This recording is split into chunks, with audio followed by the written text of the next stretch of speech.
Get out.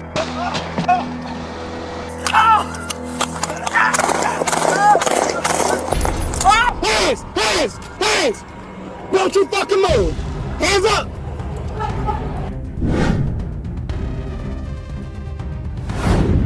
In a harrowing late-night confrontation at a San Jose hotel, officers responded to a woman's desperate plea for help. Her alleged abuser, 33-year-old Kevin Briones, was at her door despite a restraining order. What began as a standard call quickly spiraled into chaos. Can I stop you right here real quick? Yes, sir. Just drop your stuff. Yes, sir. Yeah. All right. Just hang tight with us real quick. Yes, sir. Can I just give her a call or something? Cool. Sorry? Can I just give her a call? Give who a call? My girl? Who's your girl? She's in there. What's her name? She's right there. Can I give her a call? As officers confronted Briones in the hallway, he reached into a duffel bag and pulled out a stolen handgun, opening fire without warning.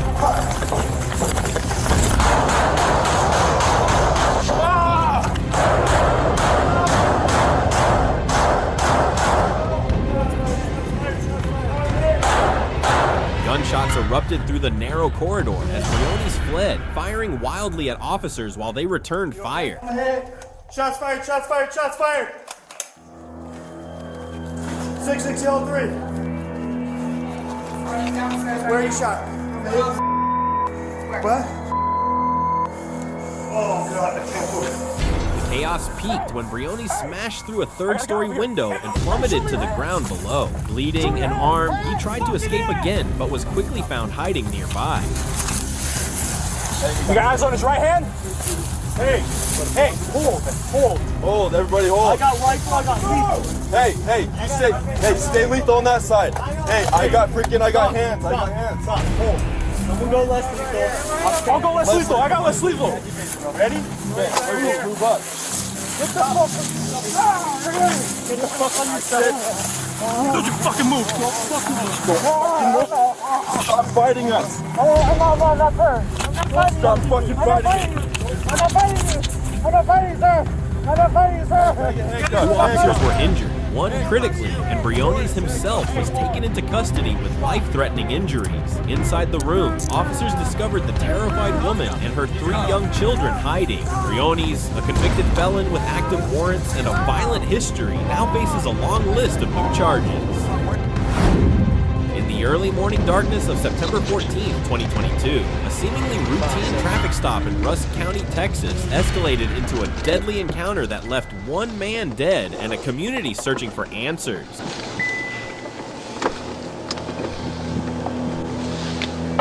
.517 County traffic. Good.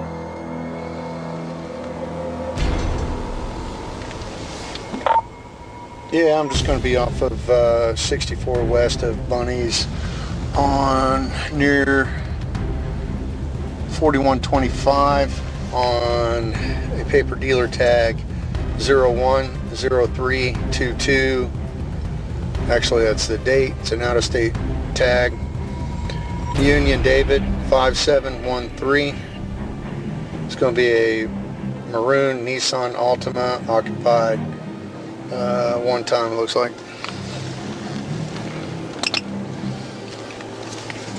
What say that 28 out I can't see it right now. Possibly Oklahoma. There's an OU sticker on it.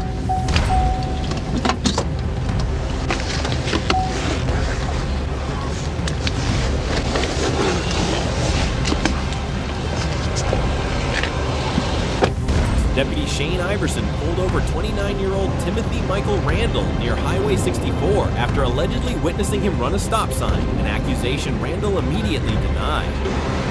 Good evening. How you doing, sir? Good. I'm Sergeant Iverson, the Rusk County Sheriff's Office. Yes, sir. The reason I pulled you over is you blew that stop sign back there. No, I didn't. I came to a complete stop at that stop sign. All right. I mean, I did. I came to a stop. No, you didn't. So, What do you mean? I mean, what do you mean? step out of the vehicle for me. Okay. I mean,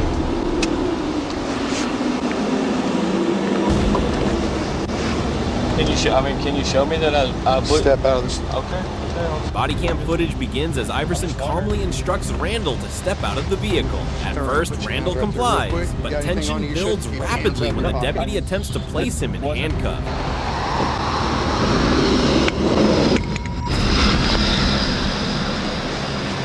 I don't have anything. In a sudden and intense moment, Randall resists, and the encounter erupts into a violent struggle between the two men in the shadows of the roadside. Please, can you tell me what I'm under arrest for? Please. Please.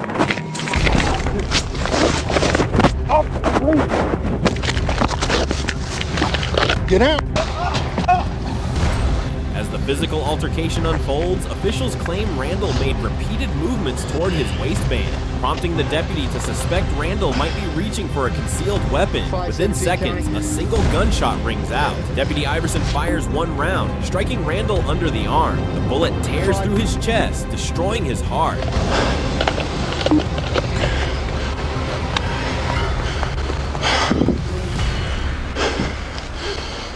517. Despite the mortal wound, Randall runs approximately 20 steps before collapsing onto the pavement. He dies there, just feet from his car. Dude, you okay?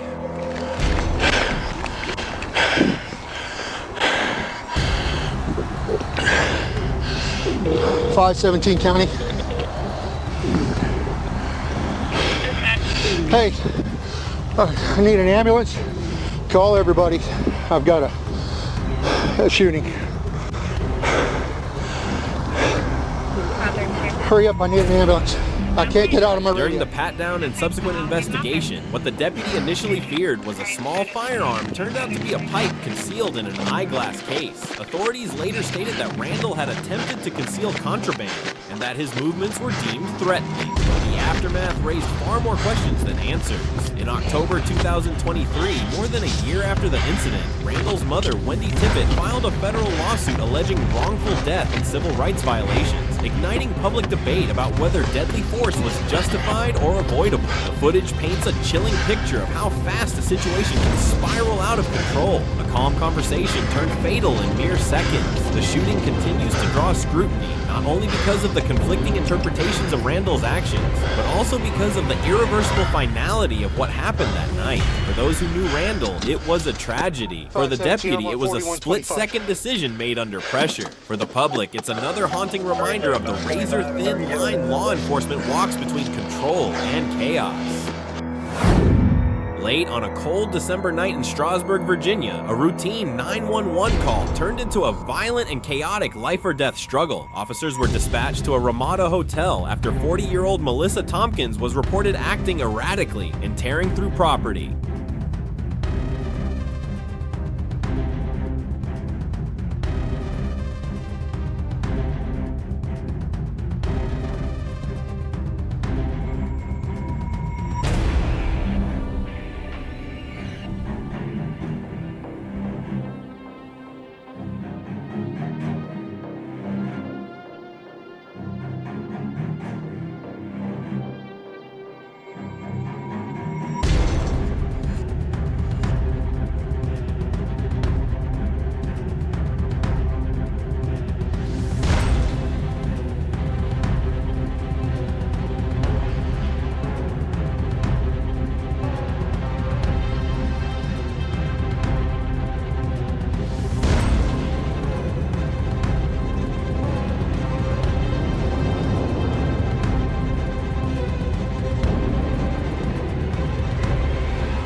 Yeah, can I get someone at the Ramada in Strasburg, Virginia? What's going on?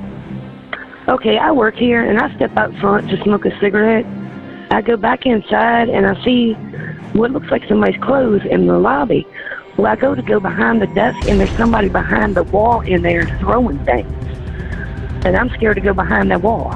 Like somebody's done ripped the phone, like the regular phone, out of the jack. They sewed a flower vase. Behind the front desk. Yes, and I can't go back because they're in there banging stuff. I haven't seen them, but I can hear them. All right. Where's he at? In here, like going crazy, like throwing everything. Like, can somebody please hurry up? I mean, he's like throwing cans of soda at us and everything. I'm getting officers heading that way, okay? All right.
Bodycam footage begins as Officer George Rathor arrives and spots Tompkins in the parking lot, but instead of complying, she bolts, igniting a tense foot chase that quickly spirals out of control.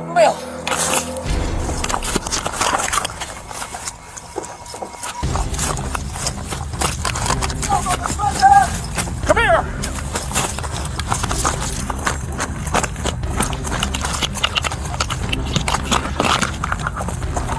Hey, 14 Sentinel County, I got one running.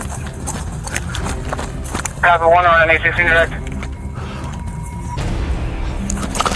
Get on the ground right now!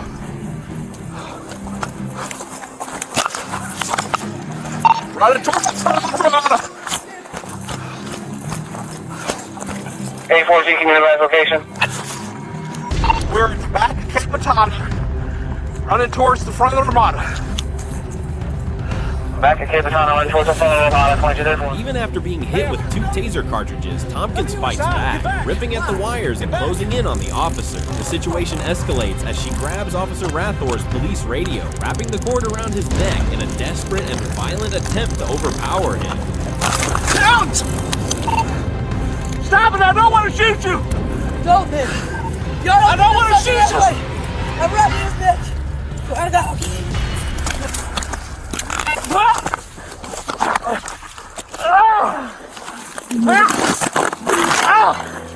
You fucking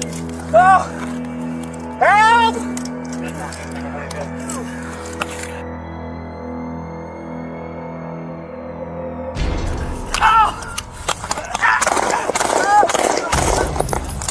A struggle erupts on the ground. Baton swings, shouting chaos, before Tompkins gains control of the baton and strikes Officer Rathor in the head. Dazed and bleeding, Rathor draws his firearm, backing away while pleading for her to stop. But she keeps advancing. In one heart-wrenching moment, 4 shots ring out. Tompkins collapses on the asphalt. As she lies wounded, Officer Rathor's voice breaks with emotion. Why'd you do Why did you do that? Why did you Backup do that? arrives as the scene turns from confrontation to emergency. Shots fired!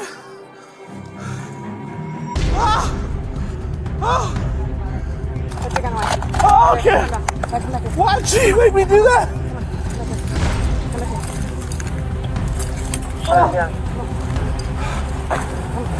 What'd she do? She hit me with my ass. Take a breath. Take a breath. Take a breath.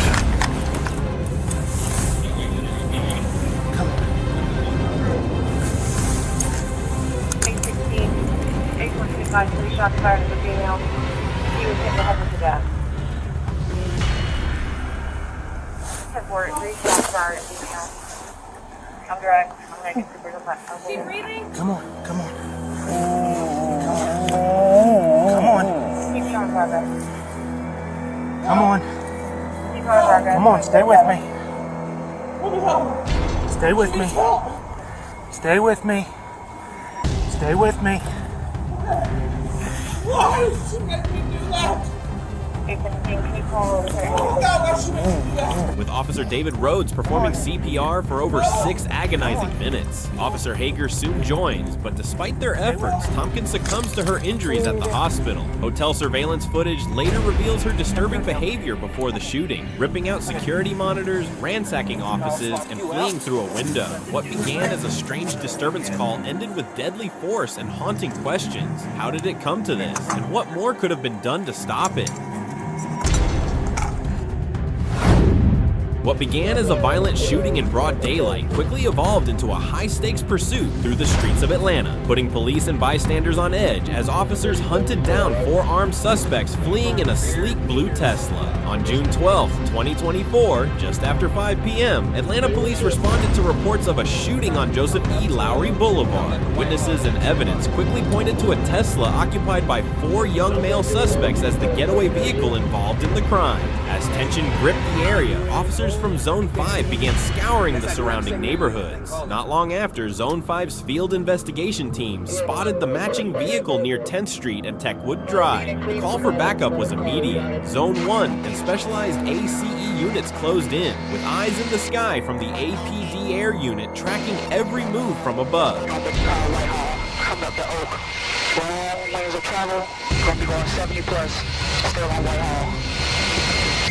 Because the shooting had happened just over an hour earlier, officers received clearance to engage in a pursuit. With sirens wailing and lights flashing, the chase tore through Atlanta's streets as officers maintained pursuit with caution. We are still south on Whitehall, crossing over RDA. 60 miles, wrong lane, travel again, back on the right side. Green state.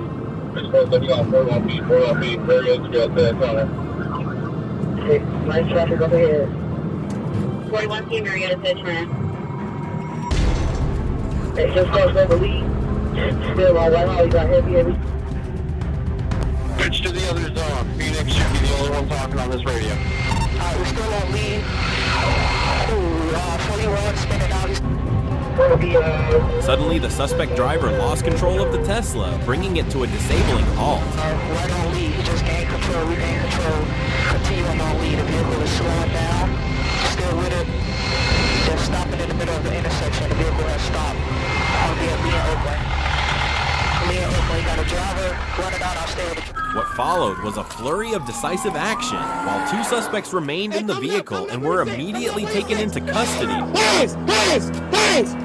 The driver bolted on foot. Officers gave chase and quickly subdued him after a tense foot pursuit, discovering a firearm concealed beneath his pants leg. The situation remained fluid, but APD's coordinated response paid off. All 3 suspects at the scene, later identified as Contavious Campbell, Elijah Griffin, and Isaiah Grimes, were arrested and charged with a host of violent crimes, including aggravated assault and illegal firearm possession. Meanwhile, the 4th suspect, Jaden Chapman, managed to evade capture that day, but was later tracked down and arrested outside the jurisdiction. Their ages range from just 16 to 24, each with serious charges that underscore the dangerous nature of their alleged crimes. The recovered firearm, the rapid identification, and the coordination between ground units and aerial surveillance showcase the department's capability and restraint under pressure. But beyond the flashing lights and tactical maneuvers lies a chilling truth. This pursuit could have ended in tragedy. The suspect's willingness to flee, the loaded firearm under the driver's clothing, and the open disregard disregard for public safety painted a grim picture of just how quickly violent crime can erupt and spread through a city. The footage captured the adrenaline, the chaos, and the split-second decisions that kept officers and the public safe, turning what could have been a devastating continuation of violence into a measured and controlled arrest operation. I got some scissors. Got some. Watch yourself. Watch yourself. Stop moving. Stop moving them. I'm putting him on some